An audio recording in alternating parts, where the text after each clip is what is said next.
नमस्कार मित्रांनो, स्वागत आहे आपलं CDP क्लास नोट्स या यूट्यूब चॅनलवरती। आजपासून आपण TETसाठी परिसर अभ्यास या घटकाचा अभ्यास आपण सुरू करणार आहोत। याच्या अंतर्गत आपण इयत्ता 4थी पासून ते 10वी पर्यंतचा भूगोल विषयाचा अभ्यास आपण सध्या सुरू करत आहोत। त्या संबंधित नोट्स आपण तयार केलेले आहे। या सर्व नोट्सचा आपल्याला नक्कीच फायदा होईल। त्या अनुषंगाने आपण हे लेक्चर आपण आज ठेवलेलं आहे। चला तर मग सुरू करूया TETसाठी परिसर अभ्यास। तर इयत्ता 4थी ते 10वी यामध्ये भूगोल विषयाचा आपण नोट्स तयार केलेले आहेत, त्या आपण आज या ठिकाणी अभ्यासणार आहोत। तर पहा, 4थीच्या पुस्तकामध्ये कृष्ण पक्ष शुक्ल पक्ष हे दोन महत्त्वाचे पॉईंट आहेत। या पॉईंटवरती TETमध्ये आतापर्यंत 2 वेळेस प्रश्न विचारलेले आहेत आणि परीक्षेमध्ये जवळपास 90% पोरांनी याचं उत्तर चुकीचं दिलेलं असते। कारण आपल्या लक्षातच राहत नाही का कृष्ण पक्ष म्हणजे कुठून कुठपर्यंत, शुक्ल पक्ष म्हणजे कुठून कुठपर्यंत, याच्यामध्ये नेहमी कन्फ्युजन होत असते। तर आज आपण या गोष्टी समजून घेणार आहोत आणि ज्या ज्या काही बारीक सारीक पॉईंट आहेत ज्या आपल्याला परीक्षेमध्ये विचारलेल्या आहेत किंवा मग परीक्षेला विचारल्या जातील ते या ठिकाणी आपण घेतलेले आहेत। चला तर मग सुरू करूया। कृष्ण पक्ष। आता कृष्ण पक्ष त्यालाच वद्य पक्ष असे देखील म्हणले जाते। तर कृष्ण पक्ष हा कोणत्या तारखेपासून किंवा मग कोणत्या घटनेपासून कोणत्या घटनेपर्यंत असतो? तर अमावस्येपासून पौर्णिमेपर्यंत हा जो काळ असतो हा कृष्ण पक्ष असतो।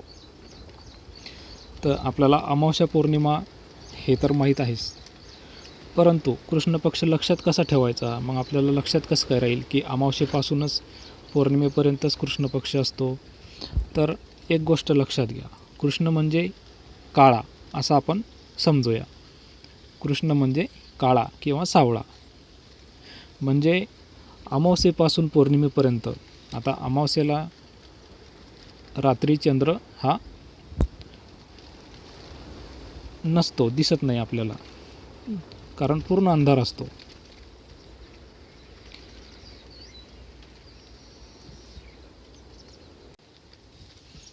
तर अमावस्येपासून पौर्णिमेपर्यंत अंधार पडत चालतो।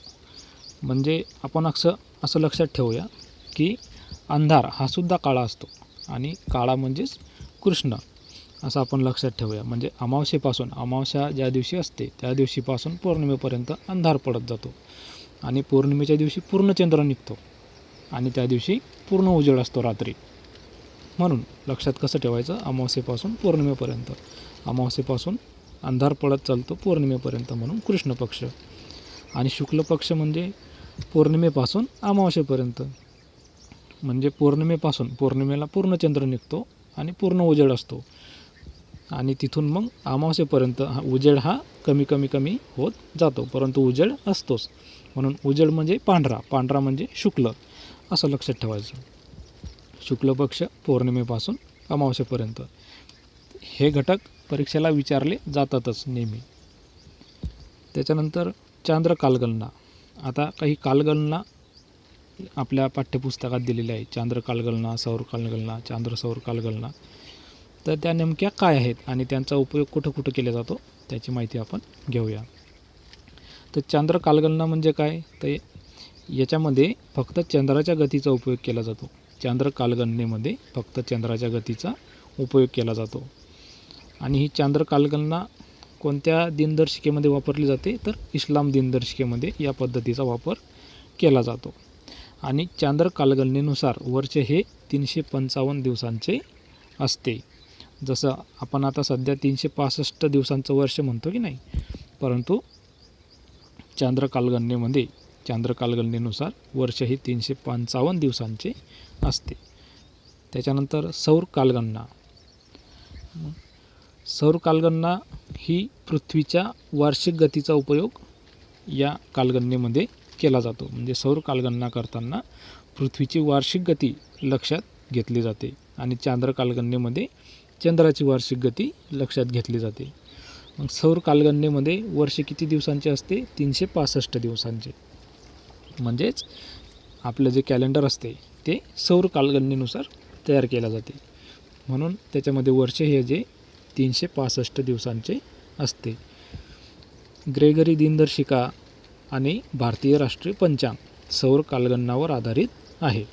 म्हणजे आपले जे कॅलेंडर येते जानेवारी फेब्रुवारी हे जे कॅलेंडर आहे हे याला ग्रेगरियन दिनदर्शिका असं म्हटलं जाते.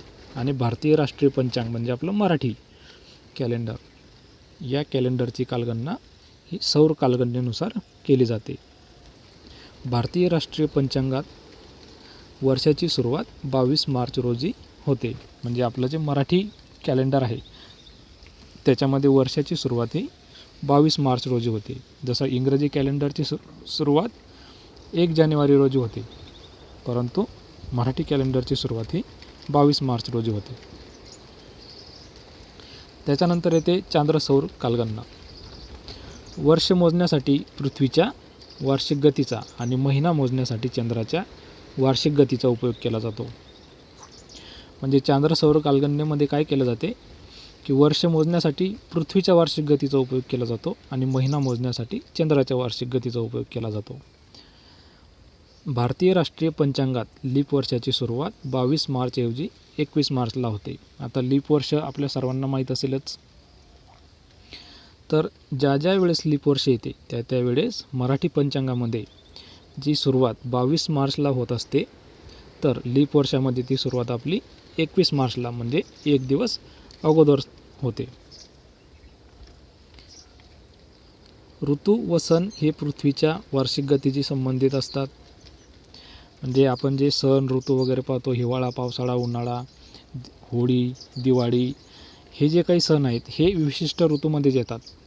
जसे आपण पाहिले की दिवाळी ही थंडीच्या ऋतूमध्ये येते, होळी उन्हाळ्यामध्ये आपल्याला बघायला मिळते, होळी हा सण. तर हे जे काही ऋतू आहेत, हे सण आहेत, हे पृथ्वीच्या वार्षिक गतीशी संबंधित असतात. असं सुद्धा आपल्याला विचारलं जाऊ शकते की ऋतू व सण हे पृथ्वीच्या कोणत्या गतीशी संबंधित असतात. त्याच्यानंतर काही भौगोलिक जे संबोध आहेत त्याचा आपण अभ्यास करून घेऊ, कारण याची सुद्धा व्याख्या आपल्याला विचारली जाते परीक्षेमध्ये. उपसागर कशाला म्हणतात? तर खाऱ्या पाण्याच्या ज्या जलाशयाच्या तिन्ही बाजू भूभागांनी वेढलेल्या असतात त्या जलाशयाला उपसागर म्हणतात. म्हणजे आपण उदाहरणार्थ बंगालचा उपसागर घेऊया. म्हणजे बंगालचा उपसागर कसा तिन्ही बाजूंनी जमिनीने वेढलेला आहे. भूभाग म्हणजे जमीन, म्हणजे ज्या सागराच्या तिन्ही बाजूला जमीन असते आणि मध्येच सागराचा भाग असतो त्याला उपसागर असे म्हणतात.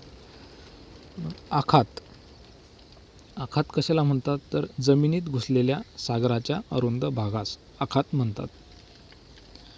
म्हणजे सागराचं जे पाणी असते किंवा समुद्राचं पाणी हे जमिनीमध्ये बऱ्याच दूरपर्यंत गेलेलं असते. त्याला आपण खाडी जो प्रकार असतो त्या टाईपमध्ये त्याला आपण आखात म्हणतो. म्हणजे समुद्राचं पाणी हे जमिनीमध्ये आलेलं असते. त्याच्यानंतर सामुद्रधुनी, 2 सागरांना जोडणारा सागरी जलाचा अरुंद भाग. म्हणजे दोन्ही बाजूने समुद्र असतो आणि मध्येच थोडीशी लांब जमीन असते दोन्ही बाजूकडची, त्याच्यामध्ये थोडं समुद्राचं पाणी असते. आता ह्या ज्या काही घटना आहेत, उपसागर हे जे काही घटक आहेत, उपसागर, आखात, सामुद्रधुनी, हे घटक आपण नकाशाच्या दृष्टीने चांगल्या पद्धतीने अभ्यास करू शकतो. तर तुम्ही नकाशा वापरूनसुद्धा, शक्यतोवर भूगोलाचा अभ्यास हा नकाशा वापरूनच करायचा असतो, परंतु आपल्याला परीक्षेच्या दृष्टीने फक्त संबोध क्लिअर करायचे आहेत म्हणून आपण या गोष्टी अभ्यासत आहोत. तर तुम्ही फक्त लक्षात ठेवायचं आहे पाठांतराच्या दृष्टीने. त्याच्यानंतर पृथ्वीच्या पृष्ठालगतची हवा दाट असते. जसजसे उंच जावे तसतशी हवा विरळ होत जाते.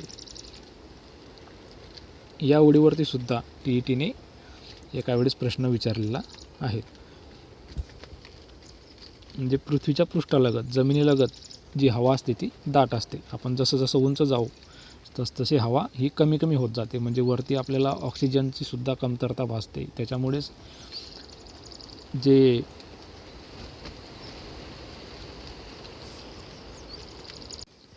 जे लोक अवकाशात उड्डाण करत असतात ते आपल्यासोबत ऑक्सिजन सोबत नेत असतात.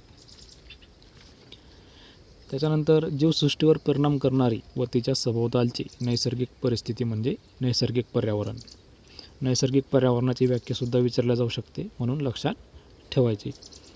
त्याच्यानंतर महाराष्ट्राविषयी आपण थोडक्यात माहिती घेऊया.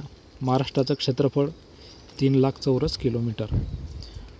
त्याच्यानंतर भारतात महाराष्ट्राचा क्रमांक हा 3रा लागतो, म्हणजे क्षेत्रफळाच्या दृष्टीने महाराष्ट्र हा 3ऱ्या नंबरचे राज्य आहेत. राज्याचा बहुतांश भाग हा बेसाल्ट या अग्निज खडकापासून बनलेला आहे. म्हणजे महाराष्ट्र राज्याचा जो भूभाग बनलेला आहे तो बेसाल्ट या खडकापासून बनलेला आहे. बेसाल्ट हा कसा अग्निज आणि कठीण खडक आहे, जो काळा खडक आपल्याला आपल्या महाराष्ट्रामध्ये बघायला मिळतो. सर्वात लहान जिल्हा कोणता आहे तर मुंबई शहर. सर्वात मोठा जिल्हा अहमदनगर, हे सुद्धा आपण लक्षात ठेवायचे आहे. त्याच्यानंतर कोकण प्रदेशावर कधी कधी प्रश्न विचारला जातो. कोकण प्रदेशाची उंची पूर्वेकडून पश्चिमेकडे कमी कमी होत जाते. हा प्रश्न तर नेहमीच विचारला जातो. कोकण प्रदेशाची उंची कोणत्या दिशेकडे कमी कमी होत जाते, तर लक्षात ठेवायचे पूर्वेकडून पश्चिमेकडे कमी कमी होत जाते. कोकण प्रदेशाची रुंदी उत्तरेकडे जास्त आहे. कोकण प्रदेशाची रुंदी ही उत्तरेकडे जास्त आहे. सह्याद्री पर्वताची सरासरी उंची 900 मीटर आहे. जो आपला सह्याद्री पर्वत आहे त्याची उंची सुमारे सरासरी 900 मीटर आहे. म्हणजे सर्व बाजूने एक सरासरी उंची आहे. ही उंची उत्तरेकडे कमी कमी होत जाते. जसे जसे आपण उत्तरेकडे जाऊया, म्हणजे खालून कोकणातून, म्हणजे रत्नागिरी, रायगड, सिंधुदुर्ग यापासून जसे जसे आपण पुणे, मुंबई, धुळे या बाजूकडे आपण जाऊ तशी सह्याद्रीची उंची ही कमी कमी होत जाते. या पर्वताचा पश्चिमेकडील उतार हा तीव्र असून पूर्वेकडे मंद आहे. म्हणजे जर आपण नकाशामध्ये सह्याद्री पर्वताचा नकाशा जर पाहिला तर त्याच्यामध्ये पर्वताची उंची ही पश्चिमेकडे म्हणजे समुद्राकडे, अरबी समुद्राकडचा जो भाग आहे तो तीव्र आहे. म्हणजे त्याच्यामध्ये एकदम जास्त चढ आणि जास्त उतार आहे.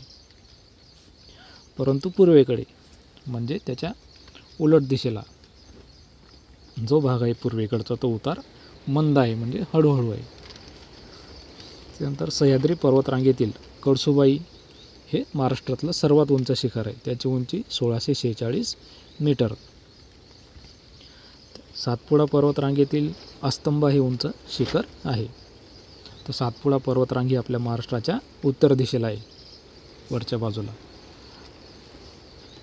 त्याच्यामधलं अस्तंबा हे उंच शिखर. त्याच्यानंतर महाराष्ट्र पठार आणि दख्खनचे पठार, म्हणजे महाराष्ट्र पठारालाच दख्खनचे पठार असं सुद्धा म्हटलं जाते. त्याची माहिती, तर महाराष्ट्र पठार म्हणजे कोणता भाग तर सह्याद्री पर्वताच्या पूर्वेकडील प्रदेश. सह्याद्री पर्वत जो आहे आपला पश्चिमेला महाराष्ट्राच्या, त्या पर्वताच्या पूर्वेकडचा प्रदेश हा जो पूर्ण आहे, म्हणजे पूर्ण आपलं महाराष्ट्र त्याच्यामध्ये सामावून घेतल्या जाते. त्या प्रदेशाला महाराष्ट्र पठार म्हणतात, किंवा मग दख्खनचे पठार असं सुद्धा म्हणतात. दख्खनचे पठार म्हणजेच दक्षिणचे पठार, म्हणजे दक्षिणेकडील पठार असं सुद्धा आपण लक्षात ठेवू शकतो. मग महाराष्ट्र पठार याचा उतार कसा आहे तर पश्चिमेकडून पूर्वेकडे आहेत. ह्या गोष्टी आपण फक्त शॉर्टकटमध्ये लक्षात ठेवायसाठी, म्हणजे जेवढं आपल्याला परीक्षेत विचारलं जाईल तेवढंच आपण बघत आहोत.